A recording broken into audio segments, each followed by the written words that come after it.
अंतर्राष्ट्रीय पूर्व एक नए और खतरनाक दौर में प्रवेश कर रहा है। कभी सिर्फ ईरान से खतरे पर केंद्रित इजराइल अब अन्य अरब देशों के हमलों का सामना कर रहा है। हाल ही में एक घटना में एक यमनी ड्रोन को इजरायली क्षेत्र में प्रवेश करने से पहले ही कुचल दिया गया। इसका मतलब है कि संघर्ष अब सिर्फ दो पक्षों तक सीमित नहीं रह गया है। अरब देशों का बढ़ता समूह, खासकर हूती जैसे समूह, क्षेत्रीय खतरों को बढ़ा रहे हैं। यह रिपोर्ट इस बात की पड़ताल करती है कि ये हमले कैसे शुरू होते हैं, इनके पीछे कौन हो सकता है और यह खतरनाक प्रवृत्ति आगे कहां हो सकती है। यमनी ड्रोन को भले ही विनाश पूरा होने से पहले ही रोक दिया गया हो, लेकिन इसका राजनीतिक और रणनीतिक प्रभाव नगण्य है। हाल के दिनों में पहली बार इजराइल को सीधे सैन्य कार्रवाई का निशाना बनाया गया, जिससे क्षेत्रीय शत्रुता में उल्लेखनीय वृद्धि हुई है। इस घटना ने यमन को आधिकारिक तौर पर उन अरब देशों की बढ़ती सूची में शामिल कर दिया है जो अब केवल ईरानी और इजरायली रुख पर प्रतिक्रिया ही नहीं देते, बल्कि हस्तक्षेप भी करते हैं और स्वतंत्र रूप से कार्य भी करते हैं। मध्य पूर्व तेजी से बदल रहा है और नए खिलाड़ियों के आगमन का मतलब है कि एक बड़ी ताकत फिर से सक्रिय हो रही है। यमन संघर्ष के लिए सुरक्षित पनाहगाह नहीं है। वर्षों से यह देश बाहरी समझी जाने वाली सरकारों और ईरान द्वारा विभाजित हौथा आंदोलन के बीच एक क्रूर गृहयुद्ध में फंसा हुआ है। हौथा अब राजधानी सना सहित उत्तरी और पूर्वी यमन के बड़े हिस्से पर नियंत्रण रखते हैं। समय के साथ वे एक स्थानीय विद्रोह से एक शक्तिशाली ताकत के रूप में विकसित हुए हैं, जो यमन की सीमाओं से परे मिशनों और ड्रोनों को निष्क्रिय करने में सक्षम हैं। पहले उनके निशाने पर सऊदी अरब में तेल अवसंरचना और काला सागर में वाणिज्यिक बिक्री केंद्र थे। इजराइल पर दागी गई यह नवीनतम गोली उसकी परिचालन पहुंच को और कम करती है, जिससे पहले से ही कमजोर क्षेत्र के केंद्र में दबाव का एक नया स्तर आ गया है। स्थिति को और जटिल बनाने वाला यूएवी का संदिग्ध स्रोत है। कई रक्षा विश्लेषकों और सुरक्षा सूत्रों का मानना है कि यह ड्रोन हौथी के नियंत्रण वाले क्षेत्र से आया था।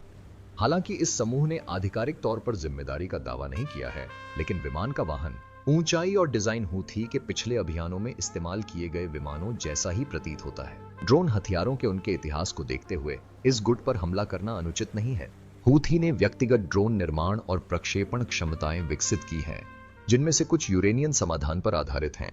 ये ड्रोन मुफ्त, गतिशील और दूसरे देशों में तैनात किए जा सकने में सक्षम हैं। इस क्षेत्र में हुई पिछली बैठकों में यह बात पहले ही साबित हो चुकी है। इस खतरे पर इजराइल की प्रतिक्रिया प्रत्यक्ष और सोची समझी थी। डिटेक्शन सिस्टम ने यूएवी पर तब तक नजर रखी जब तक वह इजरायली हवाई क्षेत्र में नहीं पहुंच गया, और पायलटों ने किसी भी असामान्य खतरे के उत्पन्न होने से पहले ही उसे रोकने के लिए फायरिंग की। ड्रोन को अंतरराष्ट्रीय जल क्षेत्र में दागा गया था और अधिकारी ने दूर दराज के क्षेत्रों से आने वाले ऐसे ही खतरों का जवाब देने की अपनी तत्परता और क्षमता पर जोर दिया। हालांकि फायरिंग से कोई खतरा पैदा नहीं हुआ, लेकिन निस्संदेह इसमें बड़े विचार शामिल हैं। इजराइल अब अपने सीमांत क्षेत्र से उभर रहे खतरों पर संसाधन और ध्यान केंद्रित करने के लिए बाध्य है। यमन 500 किलोमीटर से भी ज्यादा दूर है, फिर भी उसका प्रभाव इजराइल की सुरक्षा व्यवस्था तक पहुंच गया है। अब यह पारंपरिक रक्षा रेखाओं का मामला नहीं रह गया है। यह हमला इस बात का स्पष्ट उदाहरण है कि इस नए युद्ध में दूरी अब कोई बाधा नहीं रही। यह संघर्ष, जो कभी लेवेंट तक सीमित था, अब बिखर गया है और दक्षिणी सऊदी ठिकानों तक पहुंच गया है। यमन की भागीदारी का प्रतीकात्मक प्रभाव सबसे बड़ी चिंता का विषय है। आज तक इजराइल के लिए ज्यादातर सैन्य खतरे ईरान या लेबनान में हिजबुल्लाह और गाजा में हमास जैसे छद्म समूहों से आए हैं, चाहे समन्वित हो या नहीं। यमन की कार्रवाई का मतलब सऊदी अरब के लोगों को मामले अपने हाथ में लेने की भरपूर आजादी है। यही क्षेत्रीय राजनीति में बदलाव की व्याख्या करता है। सऊदी समूह, जो कभी व्यापक लड़ाई में दक्षिणी भूमिका निभाते थे, अब ज्यादा आजादी और कुशलता से हस्तक्षेप कर रहे हैं। अलग अलग दिशाओं से होने वाला हर नया हमला इजराइल की रणनीतिक गणनाओं को जटिल बनाता है और उसके पहले से ही कमजोर रक्षा तंत्र पर और ज्यादा दबाव डालता है। रणनीतिक दृष्टिकोण से यह हमला एक नए पैटर्न की शुरुआत कर सकता है। ड्रोन युद्ध का पता लगाना न केवल कठिन है, बल्कि इसे पहचानना भी मुश्किल है, जिससे यह सीमित संसाधनों लेकिन उच्च राजनीतिक प्रेरणा वाले समूहों के लिए एक आदर्श उपकरण बन जाता है। यह तथ्य कि यमन इसे आजमाने में सक्षम और इच्छुक था, एक सुनियोजित मिशन की संभावनाओं को भी बढ़ाता है, जहां एक छोटा ड्रोन हमला एक बड़ी सैन्य प्रतिक्रिया का कारण बन सकता है, खासकर उस समय जब पहले से ही गंभीर खतरा मंडरा रहा हो। व्यापक भू राजनीतिक संदर्भ को भी नजरअंदाज नहीं किया जा सकता। हालांकि इस हमले में ईरान के साथ किसी सीधे संबंध की पुष्टि नहीं हुई है, लेकिन तानाशाह और हूथी के बीच वैचारिक और सैन्य संबंध मजबूत बने हुए हैं। ईरान लंबे समय से क्षेत्रीय प्रॉक्सी के जरिए अपना प्रभाव बढ़ाने की कोशिश करता रहा है, जिसमें यमन एक उपयुक्त मंच के रूप में काम कर रहा है। अगर ईरान भौतिक सहायता या रणनीतिक दिशा प्रदान करता है तो ये इजराइल के खिलाफ असममित दबाव के एक लंबे पैटर्न के साथ जुड़ जाएगा। ईरान का हाथ भले ही छिपा रहे, लेकिन उसका शरीर विकसित हो रहा है और एक विविध लेकिन दृढ़ संदेश के साथ जवाब दे रहा है। उन्होंने आत्मरक्षा के अपने अधिकार को दोहराया है और सभी पक्षों को आगे की आक्रामकता पर विचार करने की चेतावनी दी है। सरकार ने उत्तर कोरिया में रक्षा प्रोटोकॉल विकसित करना भी शुरू कर दिया है, ताकि यमन और उसके बाहर से हमलों में संभावित वृद्धि की तैयारी की जा सके। जनमत यह सुझाव देता है कि इजराइल भविष्य में दूर से आने वाले ड्रोन हमलों को एक खतरे के रूप में देखेगा। यमन में ड्रोन घटनाएं सिर्फ एक सामरिक चुनौती नहीं है, ये एक रणनीतिक जरूरत है। संघर्ष का नक्शा बड़ा है, इसके कर्ता धर्ताओं की सूची लंबी है और इस क्षण को समझने की कीमत विनाशकारी हो सकती है। इस समझ के साथ हमें यह देखना होगा कि यह घटना अरब भागीदारी में बड़े बदलाव के साथ कैसे मेल खाती है और इस क्षेत्र की निरंतर स्थिरता के लिए इसका क्या अर्थ है। यमन में हुए हालिया ड्रोन हादसे से भले ही कोई भौतिक क्षति न हुई हो, लेकिन इसका रणनीतिक प्रभाव तत्काल है। ड्रोन दुर्घटना इजराइल पहुंचने से पहले ही सीधे कुचल दी गई। किसी की जान नहीं गई, कोई अलार्म नहीं बजा और किसी इमारत को कोई नुकसान नहीं पहुंचा। हालांकि यही बल इस घटना को महत्वपूर्ण बनाता है। इजराइल की रक्षा प्रणालियां खतरों को उभरने से पहले ही बेअसर करने की अपनी क्षमता प्रदर्शित करती हैं। यह तथ्य कि किसी भी नागरिक क्षेत्र को नुकसान नहीं पहुंचा, इजराइल की विशेषज्ञता और अवरोधन क्षमताओं के विकास को दर्शाता है। विनाश के अभाव के बावजूद इस हमले से जो संदेश गया है वह स्पष्ट है। अरब राष्ट्र अब इजराइल के साथ प्रतिद्वंद्विता में निष्क्रिय दर्शक नहीं रहे, वे सक्रिय हो रहे हैं और हस्तक्षेप करने में असमर्थ हैं। लंबे समय से गृहयुद्ध में उलझा यमन अब खुद को इस भू राजनीतिक संघर्ष के केंद्र में पाता है। इजराइल में ड्रोन उतारकर इजराइल उन क्षेत्रीय ताकतों की बढ़ती सूची में शामिल हो गया है जो इजराइल की सुरक्षा के लिए खतरा बन सकते हैं। इस बदलाव का मतलब है कि इजराइल के रक्षकों को अब संभावित हमलों की व्यापक परिधि पर विचार करना होगा। लेबनान में हिजबुल्लाह के साथ पारंपरिक पूर्वी मोर्चे और गाजा से मंडराते खतरों के अलावा इजराइल को अब सऊदी प्रायद्वीप से दीर्घकालिक खतरों से भी निपटना होगा। राष्ट्रीय सुरक्षा के लिए इसके निहितार्थ गहरे हैं। अब हमले अप्रत्याशित दिशाओं से भी हो सकते हैं, जिससे इजराइल को अपने रडार और खतरे के प्रोटोकॉल विकसित करने पड़ रहे हैं। हर नया मोर्चा इजराइल की तैयारी को बढ़ाता है और उसकी मौजूदा सेना से और ज्यादा की मांग करता है। हालांकि यह तकनीकी रूप से सही है, लेकिन हवाई इंजनों को सक्रिय न करने के फैसले का मनोवैज्ञानिक प्रभाव भी पड़ सकता है। इससे इजरायली दर्शकों के बीच यह सवाल उठता है कि खतरों की पहचान कैसे की जाती है और उन्हें कैसे प्राथमिकता दी जाती है। जैसे जैसे दूर दराज के इलाकों से और ज्यादा ड्रोन आएंगे, वे हस्तक्षेप कर सकते हैं और खतरा पैदा कर सकते हैं।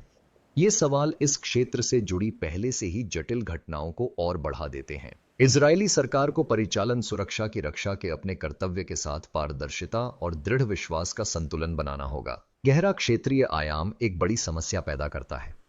ड्रोन हमले केवल खतरे में पड़े मिलिशियाओं तक सीमित नहीं है। ईरानी खतरे को तानाशाही से लंबे समय से सैन्य और रणनीतिक समर्थन मिल रहा है। यह समर्थन हथियारों की बिक्री, खुफिया जानकारी साझा करने और ड्रोन रक्षा प्रशिक्षण के जरिए मिलता है। परिणाम स्वरूप ईरान को पूर्वी अरब प्रायद्वीप में अपनी पैठ बनाने में मदद मिलती है और बिना किसी टकराव के इजराइल को हटाने का एक और मौका मिल जाता है। इन समूहों का इस्तेमाल करके ईरान अपनी पहुंच का प्रभावी ढंग से विस्तार करता है और इस तरह अत्याचार के अपने रणनीतिक इरादों को और मजबूत करता है। यह समाधान अप्रासंगिक है। ईरान अपनी आंतरिक संरचना को नया रूप देकर भी अपने लक्ष्य हासिल कर सकता है। यह अस्पष्टता कूटनीतिक प्रतिक्रियाओं को जटिल बनाती है और प्रतिरोध को और कठिन बनाती है। ऑनलाइन जवाबी कार्रवाई तब और मुश्किल हो जाती है जब कोई भी हमला स्वतंत्र हो सकता है। इजराइल अपने इरादों को छुपाता नहीं है। आधिकारिक बचाव पक्ष बार बार दोहराता है कि ईरान ने इन हमलों की साजिश रची थी। उनका कहना है कि ड्रोनों की तकनीकी दक्षता, हमलों का समय और विभिन्न मोर्चों पर समन्वय केंद्रीकृत योजना की ओर इशारा करते हैं। यही बात इस नए अवसर को एक बड़ी पहेली बनाती है। ईरान की रणनीति सिर्फ इजराइल पर हमला करने तक सीमित नहीं है। इसका उद्देश्य लगातार दबाव बनाना, सुरक्षा का परीक्षण करना और इजरायली संसाधनों को विभिन्न मोर्चों पर फैलाना है। इन रणनीतियों के राजनीतिक निहितार्थ भी हैं। अरब देशों को इस लड़ाई में शामिल करने के लिए ईरान संघर्ष को नया रूप दे रहा है। यह अब सिर्फ तेजरान बनाम यरूशलेम नहीं रहा, यह इजराइल और अरब जगत के बीच एक बड़ा संघर्ष बनता जा रहा है। यह बाधा मिलिशिया समर्थन को और बढ़ा सकती है, स्थानीय समुदायों को कट्टरपंथी बना सकती है और शांतिपूर्ण क्षेत्रीय प्रगति को रोक सकती है। इससे ऐसा माहौल बनेगा जिसमें तनाव बढ़ने की संभावना बढ़ जाएगी और कूटनीति के लिए रास्ते कम हो जाएंगे। जर्मनी और ईरान के साथ सहयोग अन्य अरब देशों की भूमिका पर भी सवाल खड़े करता है। हालांकि सभी सरकारें इजराइल पर हमले का खुलकर समर्थन नहीं करती, लेकिन इराक और सीरिया में सहानुभूति रखने वाले मिलिशिया की मौजूदगी स्थिति को और जटिल बना देगी। ये समूह अपने क्षेत्र से हमले कर सकते हैं या दूसरों के अभियानों का समर्थन कर सकते हैं। अगर यह सिलसिला जारी रहा तो इजराइल को वैचारिक रूप से एकजुट विरोधियों के गठबंधन की सतर्क नजर का सामना करना पड़ सकता है, और इसलिए यह ड्रोन हमला एक चेतावनी है। यह याद दिलाता है कि इजराइल में सुरक्षा खतरे स्थिर नहीं है, वे विकसित हो रहे हैं और अधिक कृत्रिम होते जा रहे हैं। हालांकि आज एक शक्तिशाली ड्रोन छोटा लग सकता है, लेकिन इसका मतलब है बड़ी विफलता। आने वाले हफ्तों और महीनों में राष्ट्रों का कौशल महत्वपूर्ण होगा। जैसे जैसे खतरे का परिदृश्य सामने आ रहा है, इजरायली रक्षा अधिकारी संभवतः अपनी प्राथमिकताओं का पुनर्मूल्यांकन कर रहे हैं। लेकिन इस पुनर्मूल्यांकन में वे अकेले नहीं हैं। क्षेत्रीय शक्तियां, वैश्विक शक्तियां और अंतरराष्ट्रीय पर्यवेक्षक इस पर गहनता से नजर रख रहे हैं। अगली कड़ी में हम इस बदलाव के संभावित परिणामों की जांच करेंगे, और यह भी कि क्या यह कई मोर्चों और अंतरराष्ट्रीय शक्तियों से जुड़े एक क्षेत्रीय संघर्ष की शुरुआत का संकेत है। इजराइल के विरुद्ध संभावित कार्रवाई के प्रति जर्मनों की प्रतिबद्धता सामरिक विकास से परे एक बदलाव का प्रतीक है। यह मध्य पूर्व में संघर्ष की गतिशीलता में एक बड़े परिवर्तन का प्रतिनिधित्व करता है, जहां इजराइल पर दबाव अब किसी एक स्रोत से नहीं, बल्कि सशस्त्र समूहों, राजनीतिक एजेंडों और समन्वित रणनीतियों के एक जटिल नेटवर्क से आता है। हालांकि यह रुचि क्षति से पहले ही व्यक्त की गई थी, फिर भी जर्मनों ने क्षेत्रीय टकरावों की गति और दायरे में एक महत्वपूर्ण बदलाव की शुरुआत की है। अरब कार्यकर्ता, खासकर ईरान समर्थित, प्रतीकात्मक सहयोग से हटकर क्रियात्मक सहयोग की ओर बढ़ रहे हैं। यह बदलाव एक अधिक परस्पर निर्भर परिदृश्य का निर्माण करता है और तनाव बढ़ने का जोखिम बढ़ाता है। लंबे समय से आंतरिक संघर्ष से जूझ रहे जर्मनी की अब सत्ता के व्यापक संघर्ष में अधिक स्पष्ट भूमिका है। देश के प्रमुख हिस्सों पर नियंत्रण रखने वाले हूथी आंदोलन की शक्ति और महत्वाकांक्षाएं कहीं ज्यादा हैं। हालांकि उसके ड्रोन हमले हमेशा सफल नहीं होते, लेकिन उनकी पुनरावृत्ति जरूरत और उद्देश्य का संकेत देती है। एक यूएवी का प्रभाव और उससे उत्पन्न होने वाला पैटर्न ही मायने रखता है। हर गोलीबारी के प्रयास के साथ कई मोर्चों पर समन्वित कार्रवाई और भी ज्यादा प्रभावशाली होती जा रही है। खासकर लेबनान, सीरिया और इराक में सक्रिय अन्य समूहों के संदर्भ में ईरान के साथ सहयोगात्मक कार्रवाई खतरे के ढांचे को गुरुत्वाकर्षण का केंद्र बनाती है, जिससे इजरायली सुरक्षा पर कई तरफ से एक समानांतर बल तैनात किया जा सकता है। इस क्षेत्र का भूगोल खतरों से भरा हुआ है। उत्तर में लेबनान, पूर्व में सीरिया और इराक, और दक्षिण में यमन के साथ इजराइल जल्द ही सक्रिय खतरों से लाभान्वित हो सकता है। यह खतरा आकस्मिक मुठभेड़ों से नहीं, बल्कि समन्वित हमलों से संभावित खतरों से है, चाहे वे मिशनों, ड्रोनों या साइबर हमलों जैसी असम्मित रणनीतियों के माध्यम से हों। इजरायली सेना के पास वितरित मिशन रक्षा और उच्च सटीक अग्नि क्षमताओं सहित परिष्कृत प्रणालियां हैं। हालांकि एक साथ कई हमलों से निपटने के लिए और पिछले संघर्षों में इजराइल के लिए कारगर रही सैन्य नीति केंद्रित खतरों के विरुद्ध तीव्र और निर्णायक कार्रवाई पर बहुत अधिक निर्भर करती है। यह सिद्धांत तब बहुत कम प्रभावी हो जाता है जब विरोधी बिखरे हुए क्षेत्रों में एक साथ काम करते हैं। जैसे जैसे खतरे का परिदृश्य बदलता है, इजराइल की स्थिति भी बदलती है।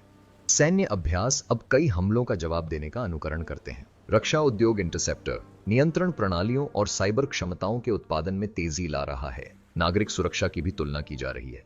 स्थानीय लोग तेजी से प्रतिक्रिया देना सीख रहे हैं और अधिकारी पहले कम जोखिम वाले क्षेत्रों में खतरों से बचाव के लिए कदम बढ़ा रहे हैं। यह प्रगति रूस की इस धारणा को दर्शाती है कि अब देरी करने का समय नहीं है। लेकिन इजराइल अकेला ऐसा देश नहीं है जो बदल रहा है। अमेरिका और अन्य पूर्वी सहयोगी देश इन बदलावों पर कड़ी नजर रख रहे हैं। कुछ देश खुफिया जानकारी साझा करने, सैन्य सहायता देने या वैश्विक स्तर पर कूटनीतिक पहुंच के जरिए समर्थन की पेशकश कर सकते हैं। कुछ अन्य देश अपने क्षेत्रों में ऊर्जा झटकों या राजनीतिक उथल-पुथल से बचने के लिए तनाव कम करने की कोशिश कर सकते हैं। खतरों और रणनीतिक तुलनाओं के एक बड़े युद्ध की संभावना मध्य पूर्व में हार गोल्फ से लेकर यूरोप और एशिया से लेकर वॉशिंगटन तक की प्रतिक्रियाओं को प्रभावित कर सकती है। जीत सभी के लिए बड़ी है। आगे की ओर देखें तो नवीनतम परिदृश्य इलेक्ट्रॉनिक युद्ध और हाइब्रिड रणनीति से जुड़ी गतिविधियों में विशेष रूप से अरब समूहों की ओर से निरंतर वृद्धि दर्शाता है। यह स्थिति जितनी लंबी चलेगी, इजरायली तैयारियों पर दबाव उतना ही बढ़ेगा। समय के साथ अस्तित्व के लिए बनाई गई प्रणालियां भी बदलने लगती हैं। आर्थिक लागत, व्यक्तिगत रोजगार और नागरिकों की भागीदारी खतरा पैदा कर सकती है। सबसे संभावित परिदृश्य सक्रिय क्षेत्रीय युद्ध है। इस स्थिति में हमले सीधे नहीं बल्कि समन्वित अभियानों के हिस्से के रूप में होते हैं। हिजबुल्लाह पूर्वी सीमा को खोल सकता है और सीरियाई मिलिशिया गोलान के आसपास के इलाके को अस्थिर कर सकते हैं। इराकी गुट लंबे हमले कर सकते हैं, शायद रणनीतिक बुनियादी ढांचे को निशाना बनाकर। इससे न केवल खतरा पैदा हो सकता है, बल्कि नागरिकों के लिए भी खतरा पैदा हो सकता है। अंतिम विकल्प अंतरराष्ट्रीय मध्यस्थता है। पिछले प्रयासों के मिले जुले परिणाम मिले हैं, लेकिन कूटनीतिक रास्ते खुले हैं। यूरोपीय संघ नई वार्ताओं में शामिल हो सकता है, जबकि यूरोपीय संघ, रूस और चीन जैसी सरकारें अपने हितों के आधार पर इसमें देरी कर सकती हैं। प्रॉक्सी समूहों पर प्रभाव रखने वाले पूर्वी देश भले ही आश्वस्त हों कि वे कार्रवाई करेंगे। हालांकि कूटनीति कमजोर है, साझा विश्वास या साझा एजेंडे के बिना वार्ताकारों के हारने का खतरा है। फिर भी अस्थायी रूप से तनाव कम होने से भी बड़ा संघर्ष पैदा हो सकता है। विस्फोटों या विदेशी समझौतों की तरह विश्वास का निर्माण गहन संवाद का मार्ग प्रशस्त कर सकता है। इन सभी परिस्थितियों में इजराइल के सामने चुनौती हमलों से बचाव और युद्ध की कगार पर बने रहने की है। अंतिम सुरक्षा अब पारंपरिक युद्ध का मामला नहीं है, बल्कि विचारधारा, क्षेत्रीय प्रतिद्वंद्विता और तकनीकी अनुकूलन द्वारा निर्मित एक परिवर्तनशील क्षेत्र में कार्य करने का मामला है। यदि ये नए रुझान जारी रहे तो इजराइल संभवतः अपने सुरक्षा बजट में वृद्धि करेगा, अपने गठबंधनों को मजबूत करेगा और खुफिया तथा साइबर क्षमताओं के लिए अधिक संसाधन आवंटित करेगा। वह व्यक्तिगत कर्ताओं और संपूर्ण विरोधी नेटवर्क को कैसे नष्ट किया जाए, इसकी गणना करके अपनी निरोध रणनीति का भी परीक्षण कर सकता है। इसमें शामिल देशों के लिए भी दांव समान रूप से ऊंचे हैं। इजराइल के साथ सैन्य झड़पें शत्रुता को जन्म दे सकती हैं, जिससे घरेलू राजनीति अस्थिर हो सकती है या अन्यत्र छोटे स्तर के प्रकोपों को बाधित कर सकती हैं। पहले से ही नियंत्रण में चल रही अर्थव्यवस्थाएं लंबे समय तक तनाव के बोझ तले दबी रह सकती हैं। जनमत अनियंत्रित हो सकता है, खासकर जब विस्फोट होते हैं या आवश्यक सेवाएं बाधित होती हैं। पूरे क्षेत्र के नेताओं को इस बात पर विचार करना होगा कि टकराव से राष्ट्रीय लाभ होगा या दीर्घकालिक अस्थिरता। अंततः यमन से एक स्थानीय ड्रोन हमले के रूप में शुरू हुआ यह हमला अब एक बहुत बड़े खतरे की चेतावनी के रूप में सामने आ रहा है। संकेत साफ हैं, मध्य पूर्व अत्यधिक अस्थिरता के दौर में प्रवेश कर रहा है, जहां पहले अलग थलग समझी जाने वाली कार्रवाइयां एक बहुत बड़े और समन्वित संघर्ष का हिस्सा बन सकती हैं। हालांकि इजराइल ने लचीलापन दिखाया है, लेकिन हर नए मोर्चे के खुलने के साथ उसकी गलती की गुंजाइश कम होती जा रही है। इससे रणनीतिक दूरदर्शिता और क्षेत्रीय कूटनीति वैकल्पिक नहीं बल्कि अनिवार्य हो जाती है। यमन से हाल ही में किया गया यूएवी हमला इस बात का स्पष्ट संकेत है कि मध्य पूर्व में संघर्ष एक अधिक अस्थिर और जटिल चरण में प्रवेश कर गया है। जिसे कभी मुख्य रूप से इजराइल और ईरान के बीच टकराव के रूप में देखा जाता था, वह अब कई अरब देशों और सशस्त्र समूहों के बीच एक व्यापक संघर्ष में बदल रहा है। ड्रोन हमले से भले ही भौतिक विनाश न हुआ हो, लेकिन इसके राजनीतिक और रणनीतिक प्रभाव को नकारा नहीं जा सकता। यह इजराइल के खिलाफ सीधी कार्रवाई में अरबों की बढ़ती भागीदारी को दर्शाता है और दर्शाता है कि कैसे पूरे क्षेत्र में जुड़ाव की रेखाएं चौड़ी होती जा रही हैं। यह घटनाक्रम क्षेत्रीय शक्ति गतिशीलता में एक और गहरे बदलाव को दर्शाता है। हूतियों जैसे गुटों की लंबी दूरी के हमले करने की इच्छा उनके संगठन, समर्थन और इरादे के स्तर को और बढ़ा देती है। ये समूह अलग थलग होकर काम नहीं कर रहे हैं, बल्कि वे एक ढीले ढाले लेकिन समन्वित नेटवर्क का हिस्सा प्रतीत होते हैं, जिसके केंद्र में ईरान है। हालांकि ईरान प्रत्यक्ष संलिप्तता से इनकार करता रहा है, लेकिन वित्तीय सहायता, हथियारों की आपूर्ति और रणनीतिक दिशा के माध्यम से उसके प्रभाव को नजरअंदाज करना मुश्किल है। इन हमलों की बढ़ती आवृत्ति और व्यापकता दर्शाती है कि इजराइल अब पहले से कहीं ज्यादा मोर्चों पर परीक्षा ले रहा है। Współpraca z Niemcami oznacza więcej niż po prostu kolejne spotkanie. यह संघर्ष के लिए एक दक्षिणी दिशा प्रस्तुत करता है जो लेबनान, सीरिया और गाजा से मौजूदा खतरों का पूरक है। दबाव का यह विस्तार इजराइल की रक्षा स्थिति को जटिल बनाएगा, जिससे ध्यान और सिद्धांत एक बड़े भौगोलिक क्षेत्र में बांट जाएंगे। इसके रणनीतिक निहितार्थ गहरे हैं। इजराइल को अब अपनी चुनौतियों और अनिश्चितताओं के लिए तैयार रहना होगा। अगर ये खतरे बेरोकटोक जारी रहे तो इस क्षेत्र को आपराधिक अनिश्चितता के दौर का सामना करना पड़ सकता है, जिसमें कई मोर्चों पर खुले युद्ध का खतरा भी हो सकता है। इस बदलते परिदृश्य में अंतरराष्ट्रीय कूटनीतिक जुड़ाव की जरूरत और भी ज्यादा जरूरी हो जाती है। हालांकि इजराइल अपनी जिम्मेदारियों को निभाने का विकल्प चुन सकता है, मेरा मानना है कि राष्ट्रीय राष्ट्र अब मूक दर्शक नहीं रहेंगे। उनकी सक्रिय भागीदारी संकट की दिशा बदल रही है और इसके लिए एक समन्वित वैश्विक प्रतिक्रिया की आवश्यकता है। सरकारों, गठबंधनों और बहुपक्षीय संस्थाओं को स्थिति के समाप्त होने से पहले कार्रवाई करनी चाहिए। कूटनीतिक तनाव कम करने की पहल, संघर्ष समाधान और दीर्घकालिक सुरक्षा सहयोग को प्राथमिकता दी जानी चाहिए। इन्हें बातचीत के लिए सीमित नहीं रखा जाना चाहिए, भले ही अप्रत्यक्ष रूप से ही क्यों न हो। विश्वास का निर्माण, उपयुक्त संसाधनों को बनाए रखना और आरोपी व्यक्तियों को सहायता प्रदान करना गहन बातचीत के शुरुआती बिंदु हो सकते हैं। अमेरिका, रूस और पश्चिमी देशों जैसे प्रमुख संपत्तियों पर प्रभाव रखने वाले देशों की दबाव बनाने और निवेश की पेशकश करने में महत्वपूर्ण भूमिका है, जिससे क्षेत्र एक विनाशकारी चक्र में बदल जाता है। जर्मन यूएवी हमले को एक घटना मानकर नजरअंदाज नहीं किया जाना चाहिए। यह इजराइल और दुनिया को संदेश देता है कि शक्ति संतुलन बदल रहा है और जुड़ाव के नियम बहाल हो रहे हैं। यह इंतजार करने का नहीं, बल्कि कार्रवाई करने का समय है। अगर कूटनीति अभी कारगर नहीं हुई तो मध्य पूर्व में युद्ध का वह स्तर देखने को मिल सकता है जो मुझे याद है तब से ही परेशान करता रहा है।